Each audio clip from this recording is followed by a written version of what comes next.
You're listening to the Soju Sessions, episode 3, on the Soju Talk Nation podcast feed. Coming up, KMUSICEVERYDAY joins me, and we had an incredibly rich discussion about his perspectives on music and K-pop. The talk went in a number of directions, some very surprising discoveries of KME's history and his time with music growing up. We get to talk about one of his favorite artists, SUMIN, and we even get around to talking about STAYC. So without further ado, this is my one-on-one interview with KMUSICEVERYDAY.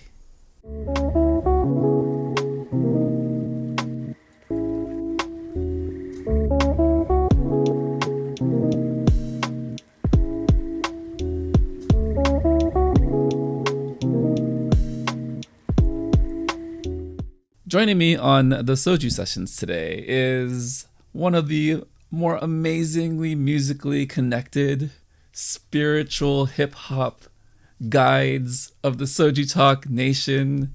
We have KMUSICEVERYDAY. KME, welcome to the show.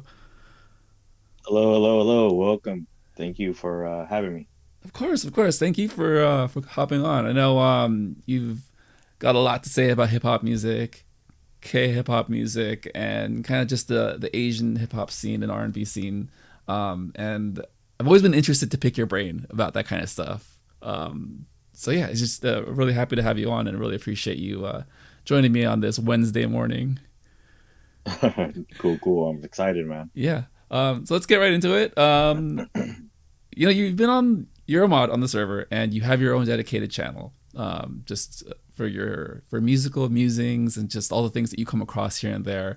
But for me personally, I don't feel like I know like the origin story of KME. So if you will, what has been the role of music for you, as far as listening and being part of it growing up, and kind of like your origin of when you became a fan of music so deeply? Right. Man. So music's always been like a pretty big part of my life. From a pretty young age, as far as I can remember, I've always kind of like just listening to the radio, or like my big sister was a pretty big influence into a lot of stuff. I was like, not what I liked, but at least like discovering new stuff, new genres and kind of things like that.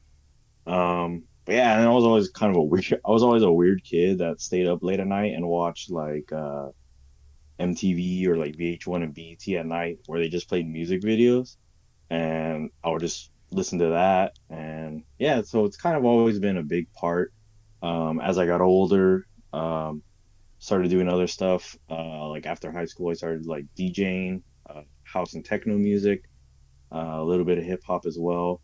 And then also in like middle school, high school, I was all into like skating. And of course that comes with a lot of like different types of music. So I've always been a weird kid.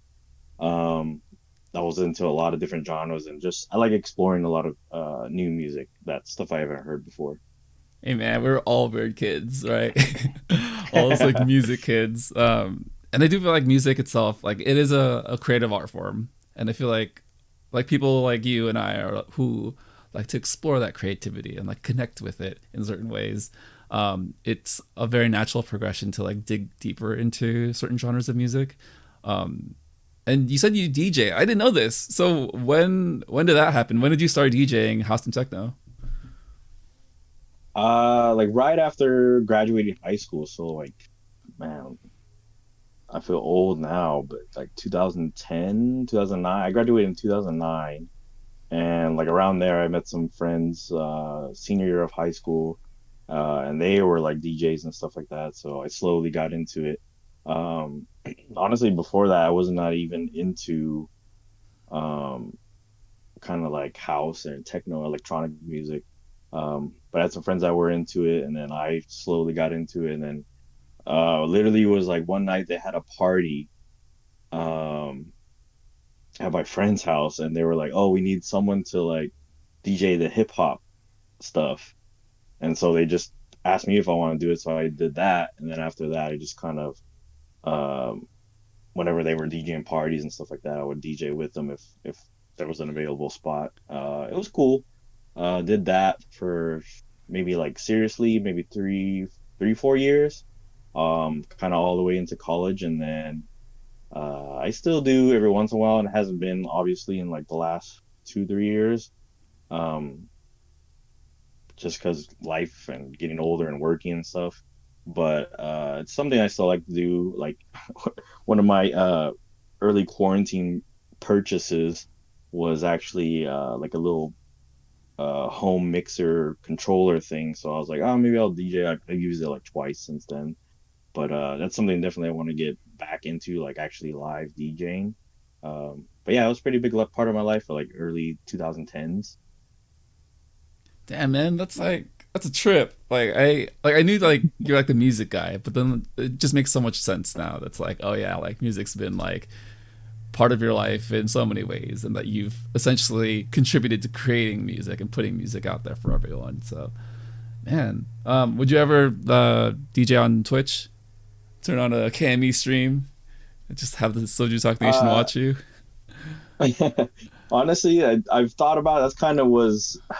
That was kind of the eventual, I guess, idea behind me buying the little controller that I bought, especially because like around like when everything shut down last year, there's a lot of DJs obviously they couldn't play because there's no concerts or whatever. So that's like what every DJ was doing was like, oh, Instagram Live and DJing and Twitch and stuff like that. And and how I do mixes for my K Music Everyday thing. Um, I I do them in a certain way, like on a program, but I've never really done them live. So I've always wanted to maybe experiment with doing one of them live and recording it that way. But we'll see. I'd like to eventually, but um, it's just a matter of getting into Yo, yo, I'm getting hyped just it. thinking about it. Just like, oh, and I want to be there. I want to get into the chat. I want to subscribe. I want to donate. Like all the things on Twitch. Oh man, I could see it now. Uh, If anything, I would love to do it maybe like every once in a while, like on a Discord or something, like just something like a yeah. screen share on there. Oh, that would be dope. Yeah, just a little community project for us. Just for all the diehards here to get some Cammy headlining. Oh man. So like kind of moving into like the present day, like your persona and just like how we know you on the server. We know you as the music guy with hip hop music and R&B music. And I wanted to ask you kind of like your transition into more Asian influenced artist, whether that's K hip hop, K R&B, or the wide scope of all Asian people in the industry right now in the scene. Can you tell me more about how you found your way into that genre and those artists, and kind of what it means to you to see people of Asian descent do dope things in the genre? All right, perfect. Yeah, so for getting into like K hip hop and R&B and stuff like that, that's purely from um me getting into K-pop. So K-pop was actually like the gateway into that stuff. Um, in 2014, I went to visit my sister. She lives in Korea actually. And before that, I hadn't really listened to any type of K-pop. But of course, when we were there, we went there for her wedding. Um, she lives there and teaches English there. And we were there for maybe like 3 weeks or so, me and my girlfriend. And while we're there, it's obviously inevitable. Like you're gonna run into K-pop because it's everywhere. It's in stores and turn on TV. There's like music videos and music shows playing. Um, and so I was kind of confused by it at first, and then by the end of the trip, I was like, we were all loving it. But it wasn't until after we came back from that trip, I was kind of researching a lot of the groups and songs that I remembered during the trip, And so I got really deep into the K-pop rabbit hole. Like everyone, everyone on who's probably listening to this would understand that. And and then eventually, yeah, I just have I'm naturally personally into mostly hip hop and R&B. So it was kind of a natural thing for me to move from K-pop and then discover more K-hip hop artists and K-R&B artists, and eventually like indie artists, Korean electronic artists and DJs and stuff like that, producers.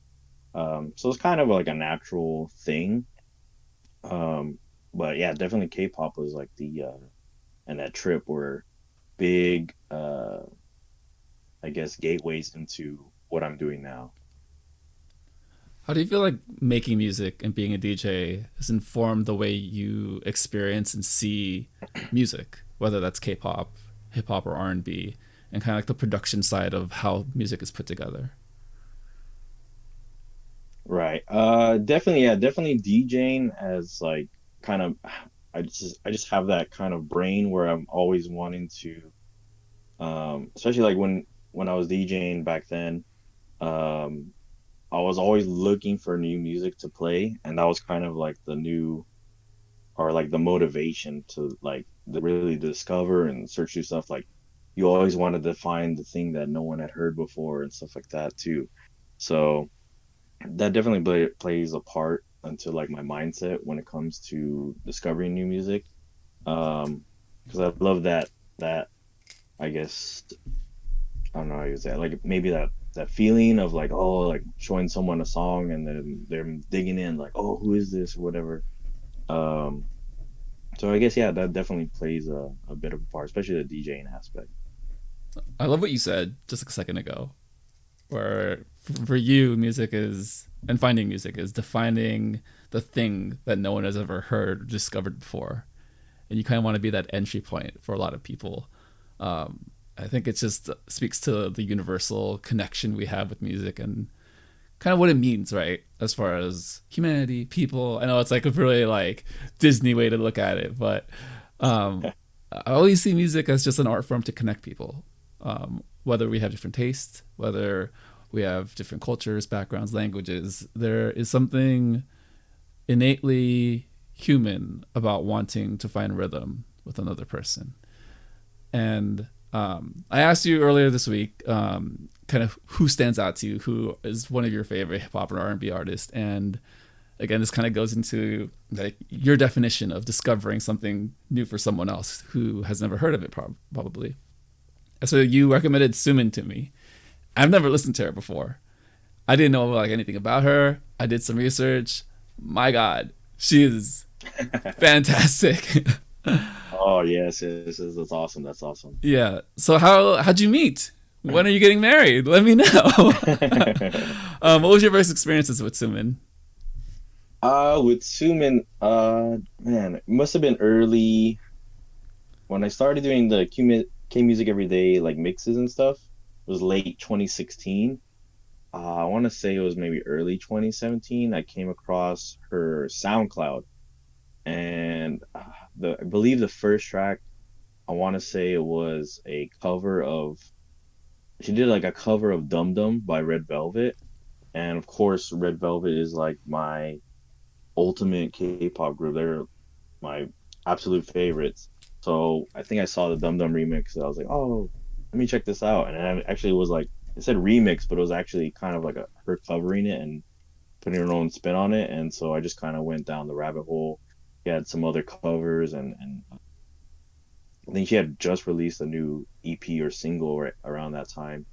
Yeah, so ever since then, yeah, she's been like I'd say between her and maybe Crush are like my two, and then obviously Red Velvet for in terms of K-pop.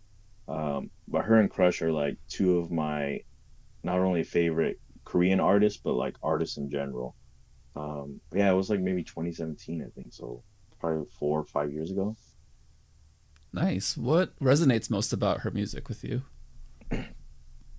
To be honest, like especially when it comes to Korean artists, one thing I really love is when artists are kind of unabashedly themselves. And when you listen to her stuff, it's like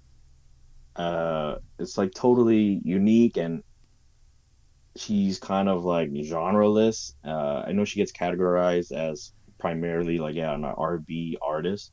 Um, well, I feel it. Obviously you kind of went down a rabbit hole with all her stuff, but yeah, it's all over the place, and even in like in the within the same song, it's pretty dynamic where she'll like switch it up to like some hard, fast techno beat, and then all of a sudden drop back to a slow R&B hip hop vibe. And I think that's one of the things I love about her is that no matter what genre, no matter who she's working with or who she's producing, writing for, um, the end result always comes out sounding like her. Like uh, no matter what she does, you'll instantly kind of once you recognize that sound, you'll know it's SUMIN. Often feel like when people say genreless, it gets kind of thrown around like almost too easily sometimes. But after having gone through all of her songs over the past, I don't even know, like less than 24 hours, I would say like maybe like 16 hours or so, she truly does feel genreless. Or she has very traditional like hip hop songs, and then she can do a vocal that's like a stripped down R&B song, and then she has like really weird experimental like industrial sounds. I'm just like, what is going on? I guess like for you, like so when I was looking her up, it said that she, I guess, is categorized as like neo K-pop. I don't even really know what that means, but how would you feel like, or how do you feel like that description is set to her, like the neo K-pop, what kind of what that means to you? Yeah, I think I've heard that before about her. I think that's actually a really cool kind of descriptor for her because it's kind she does even dabble into the K-pop world with production and writing and features and stuff like that. So, um, yeah, that's like I don't know. I never really thought about like what a neo K-pop would sound like, or like you kind of hear stuff like neo soul or like neo R&B. Um, yeah, like it's cool because maybe that kind of means she's pushing the genre and it's being more widely accepted to be a little bit more different or weird, um, and kind of doing your own thing. I don't know. Yeah, no, I'm still learning about her too. So like neo K-pop was like a nice like artistic spin on how to like think about it. But I mean, I'm just like so curious of like how her music is so different over the years. Still like, still. So right now I'm like, kind of just doing like an overall like listen of all of her songs, but like really not like listening too deeply. But there's a couple songs that really stood out to me most. But before I talk about my experiences, what are your favorite songs and kind of your I don't know like evolution in like finding her music throughout the years? Let's see, favorite songs. One of my absolute favorites, I would say, is Sugar Fountain, which I think is off her album that came out. When did that come out? 2017, 2018. I think her album was called Your Home, and there's a track on there called Sugar Fountain. And honestly, if anything were called like neo K-pop, that's definitely would be called neo K-pop because it's kind of this really upbeat, um, a lot of like really crazy, like the drop in is kind of crazy. But she has a really nice kind of um, poppy voice to it. It's a really fun track. Anything off her like new like the last two EP she did. What's it called? Let me see. Turn On. Turn On is one really great one.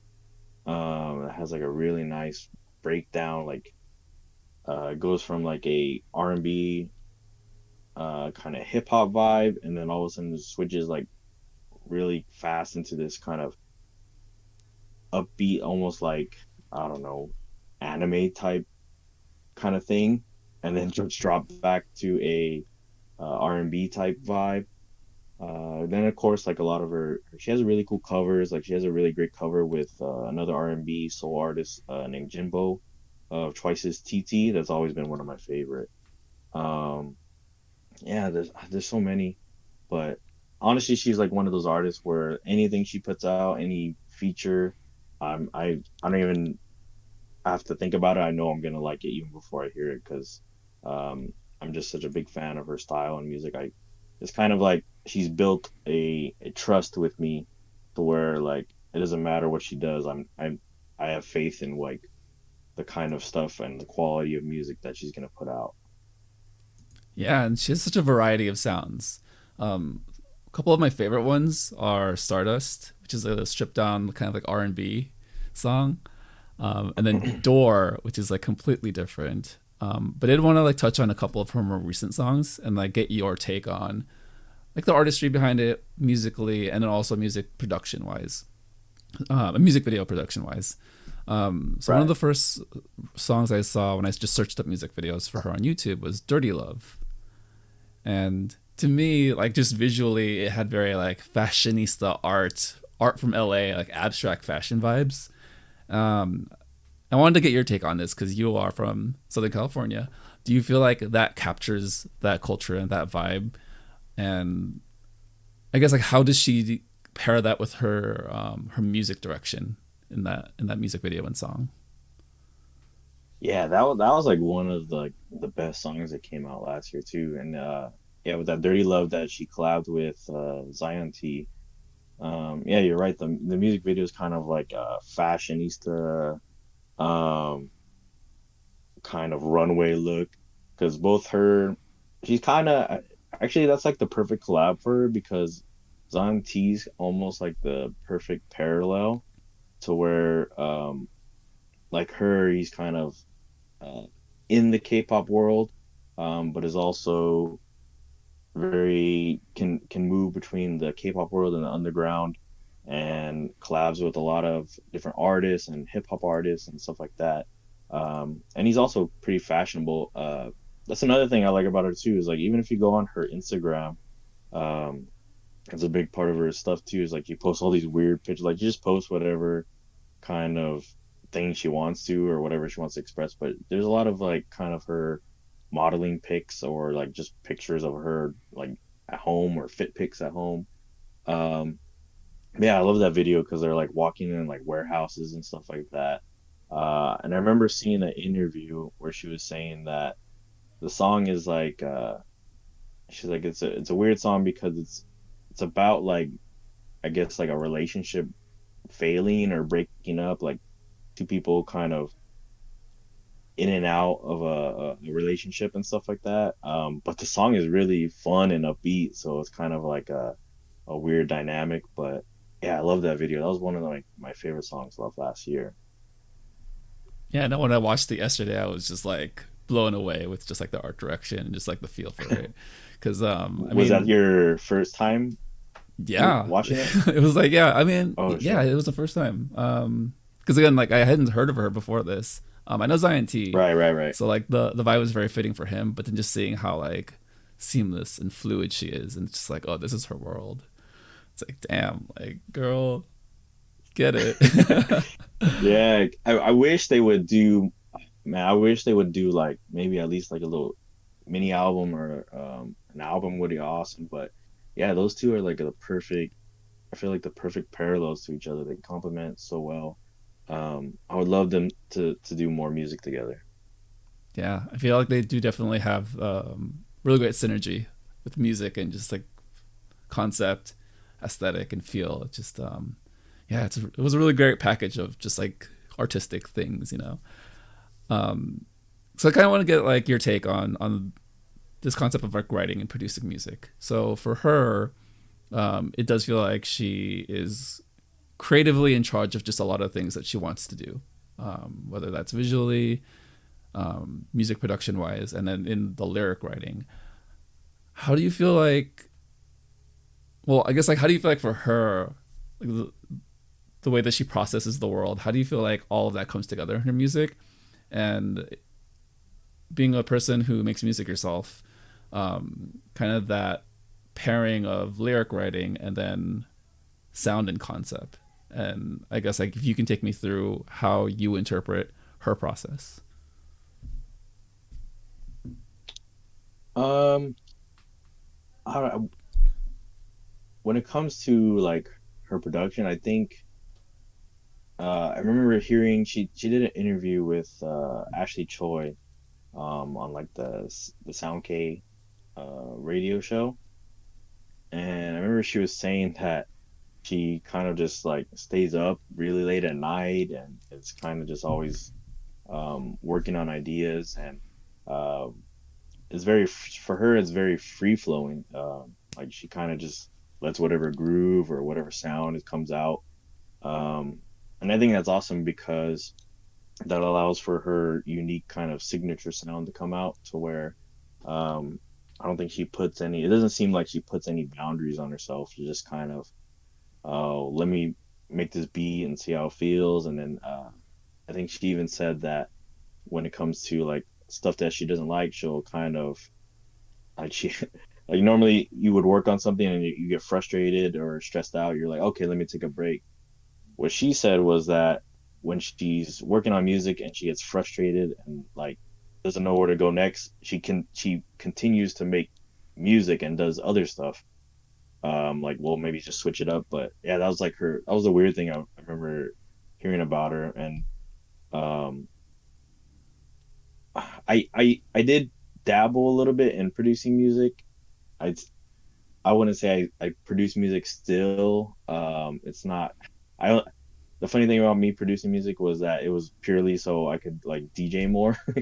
It was like I thought like oh if you make your own music then you know you could actually DJ stuff, but I actually just wanted to DJ stuff. Um, but I think I could definitely relate with that when I actually did produce music. There was times where it's just super frustrating and like you weren't inspired. Um, so if I ever got back into it, I was kind of like, man, maybe I'll try that. Like just get deeper into the hole and maybe try and just. I think at that point, that's where her greatest stuff comes out, probably because she's kind of stuck or frustrated and then just kind of all right let me try something completely new and see what sounds come out. And then that's probably why she produces so many like unique sounding stuff.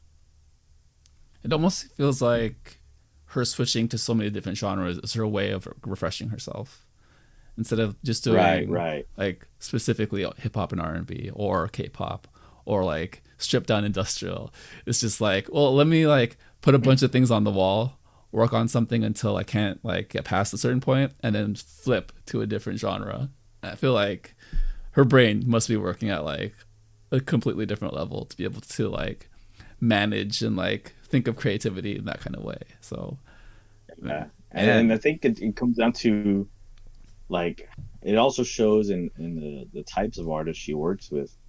um because like I said before, like she's all over the place with not only doing like K-pop stuff, like she's written and produced stuff for Red Velvet and most recently IU and Chungha.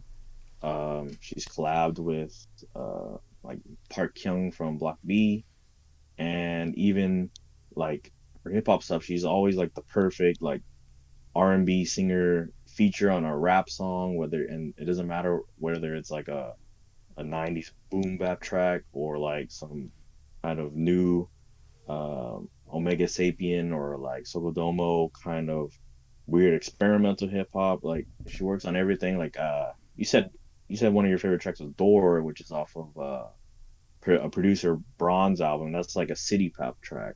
And so I think that's the cool thing about her is like when she works with a lot of people, um, different producers, different artists. I think that's also like a kind of like a refresher and maybe like a new like oh let me vibe off this person and try something new. yeah, no, her producer credit list is off the chart. It's out of control. She's got so many different collabs, so many different credits on different types of music and artists. Um, yeah, you bring up Red Velvet and Chungha and IU. So let me just go through kind of the most recent things that she's worked on and kind of the bigger names in K-pop. So she worked with Red Velvet and Red Velvet for Eyes Locked, Hands Locked, and then Look. And then she did a song for BTS, Lie. That's a solo by Jimin. And then the Chunga song is her off of her most recent album, with Bother Me. And then she did IU Epilogue. And I listened to all of these songs yesterday too. Man, she truly is genreless. Because I tried to like find Right, something right. distinct about like her production style and maybe what you can identify as her like signature sound. But all these songs are just so different, but they're also good. I think the note I made for the Red Velvet song "Look" is that it's got a '90s retro freestyle disco funk, and then like what I visualize is like Saved by the Bell in living color, and just like Right. kind of like that house party feel.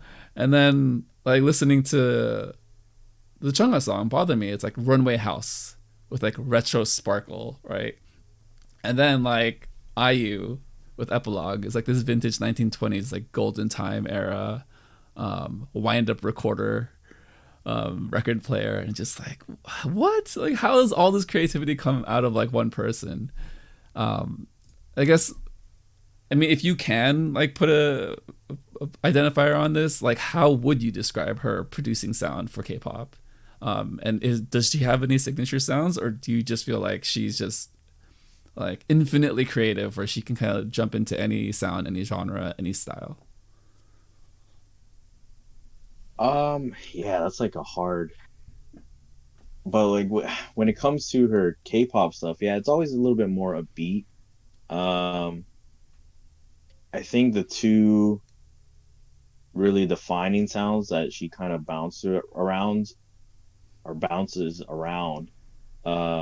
would be like Eyes Locked, Hands Locked by Red Velvet, and that's like you said, like kind of a slow R&B kind of type vibe. And then that Chunga Bother Me, where it's yeah, it's like a housey kind of upbeat thing, and she definitely moves within those two genres. Um, I think I just saw that she has IU came out with a little music video for Epilogue, so I gotta check that out later. Um, but yeah, that one's really cool too. Uh, Whenever I think of her stuff, and especially with the visuals she puts behind her music, I always kind of think like there's always like a retro futuristic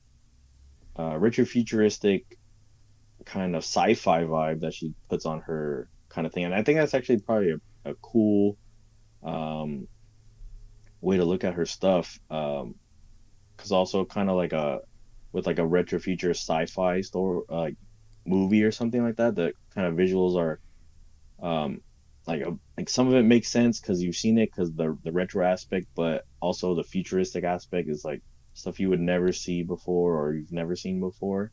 Um, so I think if I were to describe her sound at all, I would probably categorize it as like a retro futuristic R&B, experimental R&B or something like that. Yeah, because a lot of her visuals are kind of in that ilk. Retro future is like the most amazing term like I've ever heard in my life. I love it. Like let's patent that. That's a KMU special right there. Retro future. I mean, just like the idea, right? Like if you put them in a vacuum, it's like retro is something in the past, future is something in the future that we've yet to experience. And yet, if you think about like storytelling and you think about like science fiction movies, what that means of traveling between two places in time, creating your current state, your current present. I mean, it kind of just all fits with everything that she is about artistically. And I think I'm very appreciative that you're able to speak about her so highly. And it kind of is a reflection on just your creative process. At least to me, like I kind of feel like I mean, I've always known that you put those mixes together, but now we can kind of see the progression of like how you put the mixes together, the song choices, the song progression choices, and kind of a DJing question. How do you feel like Sumin has influenced and formed your process to build those mixes together? Um, she's definitely by by her kind of doing all these kinds of things and different genres and sounds. Um, that's definitely one thing I like to try keep doing with the mixes and stuff like that, as like I always like to switch it up. Um, because a lot of times I'll find myself, and maybe this goes back to what she was saying, how she works with um her music production and writing kind of process. Um, a lot of times maybe I'll be like deep into a K hip hop kind of vibe and sound at the time, and maybe I'll do two or three mixes where it's all that kind of sound and vibe. Usually that's when I kind of look at it, I'm like, oh man, like I need to do something else. Let's switch it up. Let's do for next week, let's do a indie rock or like all jazz inspired type mix, or do something kind of completely off the wall and do like a weird um one thing I really like doing is like making my own OSTs for movies and stuff like that, or shows. So I've done mixes to where I'm inspired by Parasite, or most recently the Korean film Minari, or it's an Korean American film, Minari, and did like, oh, let me do like an OST using the music from that soundtrack, and then also throw in some other songs I feel fit the vibe or theme of that film. Um, yeah, just I think the aspect of never kind of resting on your laurels and getting comfortable. Like once you get comfortable, and that's what leads to frustration. So just switch it up and do something different, and it also kind of resparks. Like sometimes it'll be like, ah man, I don't feel like making this, or I don't feel like working on this mix. Um, but when I kind of throw myself into a different sound or vibe, it reignites that passion and um, that like a love of discovery and stuff like that. So I'd say that's probably the biggest maybe aspect. Like once you get too comfortable or once you get frustrated with and you don't know what to do, just kind of throw yourself into something else and see what happens. Man, like your process is wild. Like I love hearing everything about it, and it really does feel like you have this very like deep connection with music, and you understand trends and you understand the evolutionary process over time. I wanted to switch up a little bit and ask you about STAYC. So I, this past week I've been listening to just a lot of STAYC because I'm really into their new song, their new couple of songs, and it got me to think about why certain music resonates with me and resonates with other people. And with STAYC, I kind of landed on this like capturing a 2000s retro. I think we've gotten there with them, and I feel like I mean we got 90s retro, and for at least the past year or so, I was really curious of what 2000s retro was going to sound and feel like. But I immediately felt like the way the early 2000s was, which was like hanging out with your homies, your homeboys and homegirls, just kind of chilling. And some artists that came to mind were like 3LW, Black, early Ariana Grande, and like JoJo. And I wanted to get your thoughts on what 2000s, early 2000s retro is going to sound like, and if STAYC has somewhat figured that out, moving in that direction. Ooh, yeah, I think that's with the new song ASAP, right? Yeah, yeah. Oh, okay, cool. Um, yeah, man, that's honestly that's kind of weird hearing too. It just makes me feel old. Same. Yeah, because it's like, oh man, like you would think like for me, like it was kind of like, oh man, the '90s are retro and cool, and that was already feeling. Now it's like the early 2000s, and that's kind of like my middle school, high school era. But yeah, I can definitely kind of see that, especially with the visual aspects of the music video in that one, and I think also with Weekly's last song after school, kind of gave me that same vibe too.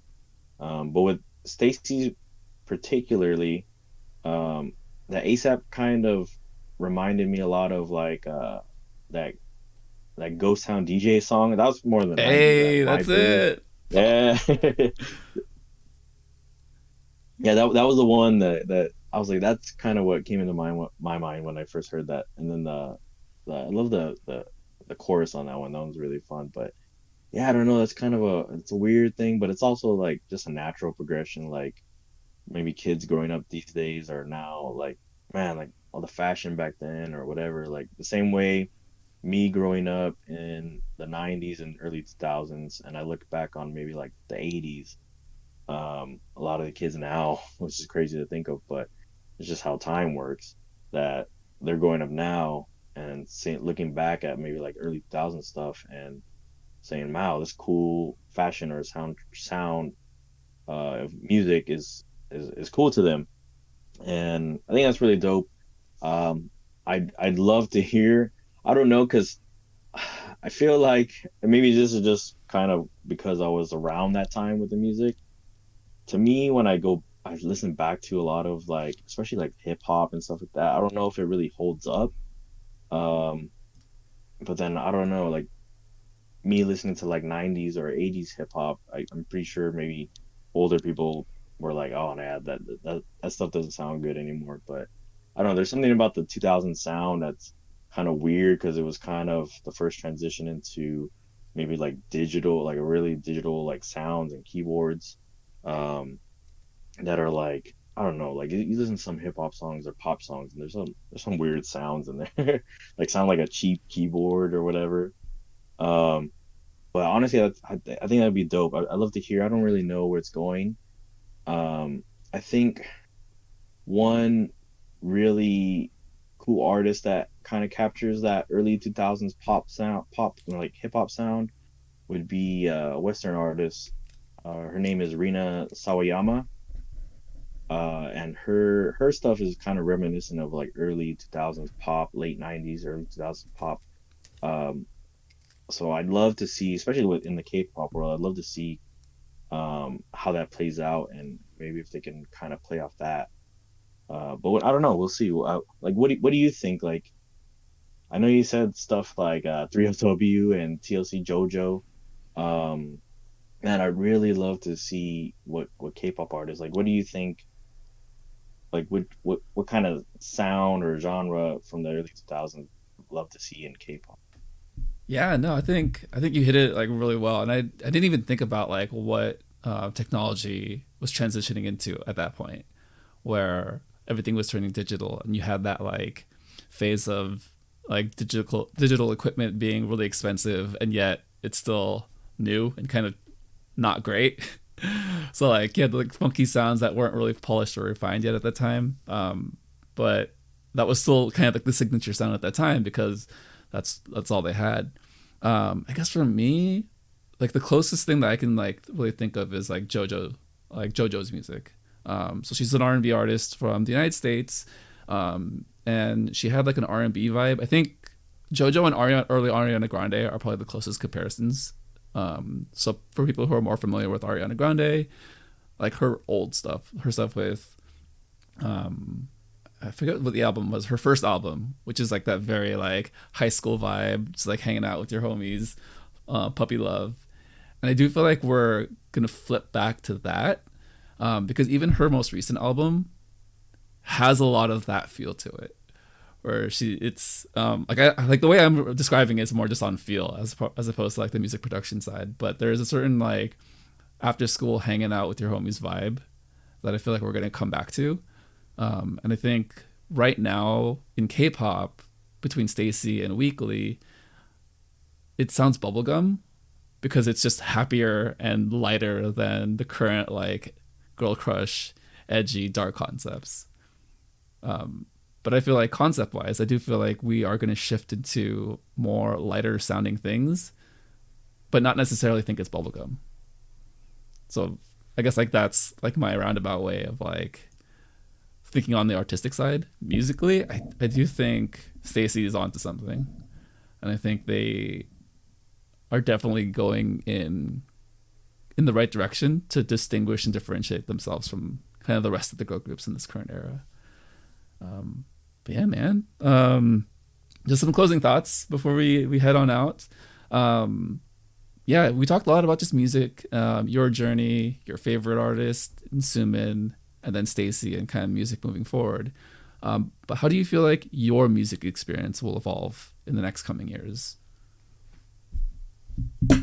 Ooh, that's I don't know. That's a weird question. I never know with myself. Like if you would have asked me, you know, when I started K Music Every Day, um, 4 or 5 years ago, like if I would before that, would I ever be into like K-pop and Korean music? Like I probably would have like never guessed it. Um, I've also been into so many weird and different genres and um but there's always one kind of founding or like one foundational genre I'm into and then I just dabble into others. Um but in terms of how it'll evolve, I'm not too sure. I'm kind of excited to see um what Korean artists and K-pop will grow into uh even beyond what it is now. Um, it seems like it's at its apex, but like I feel like it can go so much more. That maybe even expand into artists like SUMIN or um, maybe have like Zion T play a larger part on the global stage. I don't know. Like I would love to see kind of where it all goes. I do know there's something about Korean music and Korean artists that just like really resonates with me. Um, I don't know what it is about the artist, or and it's also like the way the Korean language sounds when sung.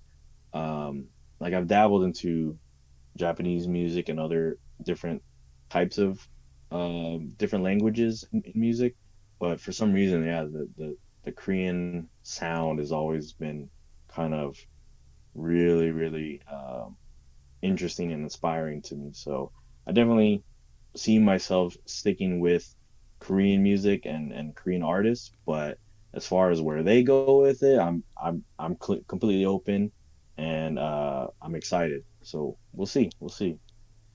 Nice, man. All right, I gotta ask like one more question. All right, so can we anticipate Cammy original music in the future? I I don't, man. I wouldn't rule it out, but like not like original music. I've always wanted to maybe try and dabble with like edits and remixes, and I've have before, and just not really put it out. Um, I don't know. I wouldn't rule it out, but if I were to, under the KME stuff, it would just be maybe like edits or remixes or kind of reimaginings of like Korean songs. Um, Personally, I would love to maybe eventually like that's kind of like a maybe just like a lifetime bucket list type goal, or just maybe make like a little EP or like 3 track kind of thing. Just something for fun, not anything too serious. That's always been a nice goal of mine, but who knows? We'll see. Like I said before, it's like I was never really truly into production and music stuff, music production. It was more like I was using it as a vehicle to do more DJ stuff, but it's something I did enjoy when I did it, and so we'll see. You never know. Yeah, man. I'd say you definitely have an audience waiting for you. Speaking personally, I will stream the hell out of your music if one day you should come out with an EP that's on Spotify. And I'm sure the Soju Talk Nation would love to support and feel like they were a part of the creative process in some little way. So, Cool, yeah, cool. Yeah, maybe like a collab with Warren one with day. Jet, like, hey, let's get a Soju Talk collab. Oh man. Well, K Music Every Day. Thank you so much for joining the Soju Talk Nation this week on the Soju Sessions. This was an amazing conversation. I feel like my creativity and ability to see music has now been like widened by tenfold. So, yeah, no, it was a great time, a great chat. Yeah, any closing thoughts before we get on out of here? No, that's pretty much it. This was really cool, really fun. I'd love to do it again sometime. I really love all the stuff you're doing with the Soju Talk Nation kind of after show, and then the Soju sessions are pretty cool. And I think it's a really cool testament to what Anita, Warren, and Doug have built with the whole community and all that stuff. So I want to send a shout out to them for making all this possible, and especially with you and Koala, and all the rest of the crew on Discord, man. It's been really great, especially in the last year, with all the lockdowns and stuff like that. It's been a nice kind of home away from home, if that makes sense, online. So much love to everyone on the Discord, and thanks for having me on, man. Yeah, for sure. All right, man. Well, we'll do it again soon. And yeah, thank you again. Really appreciate everything that we got to talk about today. Cool, cool, cool. Sounds good. Thank you so much to KME for joining me for an awesome conversation.